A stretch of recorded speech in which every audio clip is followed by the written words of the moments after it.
Let's go ahead and let's run this. Okay, so if you look at the top here, we have a bunch of items that we need to look at. First of all, we have our test device here, and we also have our test item here. Okay, so right now you just see this is the name of the project, and that's exactly what we need to have here.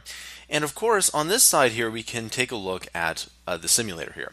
Now, iOS is again a different operating system than OS X, and you need to know that when you open up a simulator, it is a little bit of your iOS, like your iPhone operating system or your iPad operating system on your computer. Okay, so Xcode comes with a simulator, and you use it to test your app. Now, it's always good to test early and often. The more you test your game, the better it will be. When I was making an Xbox 360 game in 2009, 2010, I went maybe about a week without testing my code.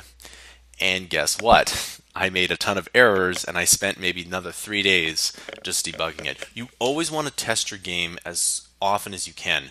There's actually a multiple list of reasons why we need to do this. The first is that the more you test, you can see your errors right away and go and fix them.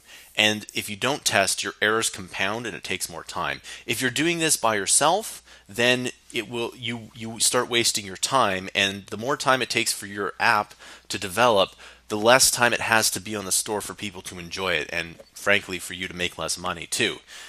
If you're paying other people to do it, then you want to make sure that you want to make sure that you're not wasting your time, other people's time, and frankly your money too. The other thing is that the more you run the iOS simulator, the faster it gets. So if you run it maybe once an hour, it will take maybe a longer time to load than if you run it every 5-10 minutes. And I always run it here. Okay, so the only thing you need to do is simply push play here, and it will go and pull up this iOS simulator here. Now, right now I have the iPhone 6 resolution here. Okay, you can run it for any single resolution you want. We're just going to deal with the iPhone 6, not the 6 Plus resolution. That's just what we're going to be working with in this tutorial. And you can see here that there is a hello world, and if you click, well, these fancy little planes come up. Okay, now I'm actually going to do something that's really important to note. You see how I'm keep on adding all these planes here? Okay, right? And you can see that it's getting more laggy as I do that here. There's a reason for that.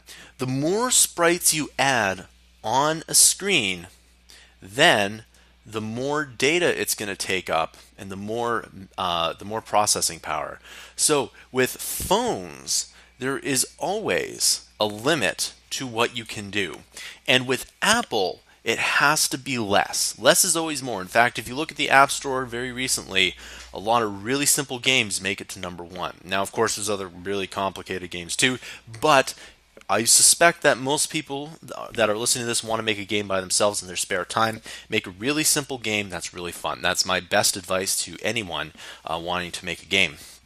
Now, the other thing is that you saw how it got more, it started to lag more. So you want to make sure that you use your sprites sparingly, and that whenever you bring something in, it is absolutely necessary. Okay? So that is running the device here. And if you take a look at, in the next tutorial, we're going to take a look at this game scene.swift to see how this works. Okay? This concludes the tutorial.